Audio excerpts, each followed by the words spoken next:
Good evening, ma'am. My topic is all about right of the accused. This is the fifth right of the accused. So, right to testify in his own behalf. So, an accused person can choose to speak in court to defend himself. So, personal choice lang ni siya. And pwede po siya dili mo testify. Next is right to be exempt from being compelled to be a witness against himself. So, according to the 1987 Philippine Constitution, Article 3, Section 17, no person shall be compelled to be a witness against himself. So, it means that dili ka pwede pugson nga maingon sa isa ka butang or something that might get you in trouble. Next is right against self-incrimination. So, ang accused, pwede niya dili tubagon ang usa ka question if ang answer might link into I might make him guilty. Pwede siya mo-refuse moadto sa witness stand. Pero pag ordinary witness kanang dili mga accused person is kinahanglan gyapon sila mo testify and also has the right to refuse to answer a certain question that are incriminating. Ma-apply gyapon diri ang kanang gi-force ka nga maghatag ka og documents or kanang mga sulat kamay nga magamit nila as evidence laban sa imuha. So kanina right dili ni siya pwede nimong i-refuse sa mga any test like pregnant test or UV light check kay dili mo na sila considered as testimony. So next is right of the accused in a matter of testifying or producing evidence. So once na naka sa case court, nagyapon ka right to refuse to be a witness, right to stay silent, right to be forced or tricked into confessing.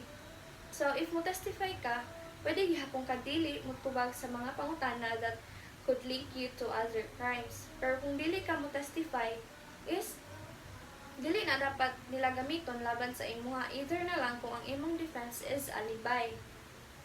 Pero kung dili ka mo testify, tungod lang suportahan nga dili ka mag-guilt, sa ingana nga sitwasyon, pwede hunaan sa court nga dili katuhuan ang imuhang alibay.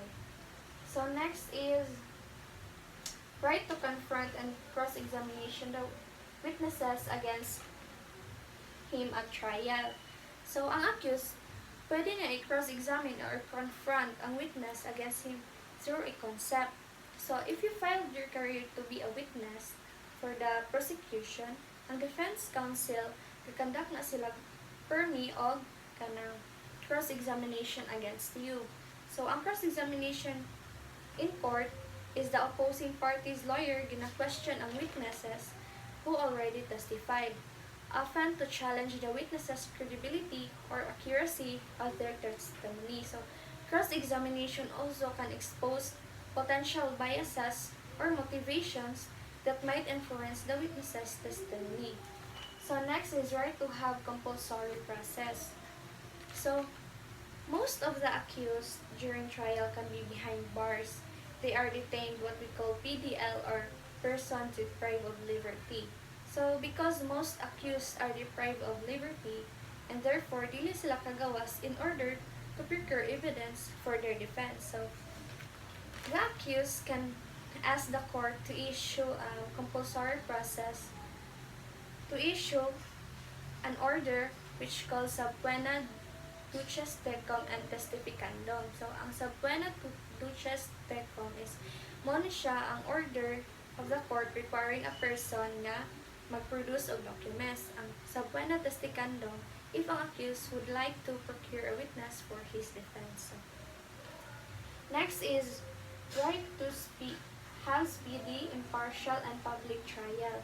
So, dapat speedy, this aspect of the right ensure criminal na ang kaso is ma-resolve siya within reasonable time frame, preventing prolonged periods of uncertainty and stress of the accused. So, impartial trial. So, this component guarantees that the trial is conducted by a judge or jury who is free from bias or prejudice. So, ensuring a fair and objective assessment of the evidence. Next is public trial. The cases will be conducted with a view of the public. Next is right to appeal on all cases allowed by the law and the manner prescribed by law. So the effect if mag-appeal ka og criminal cases of non-judgment or conviction, it will throw the whole case wide open for review, and reviewing tribunal can correct errors or even reverse. So the final decision of the court appeal will adverse to the accused or favorable to the accused. So the appealing court will review everything. So the next topic is right to bail.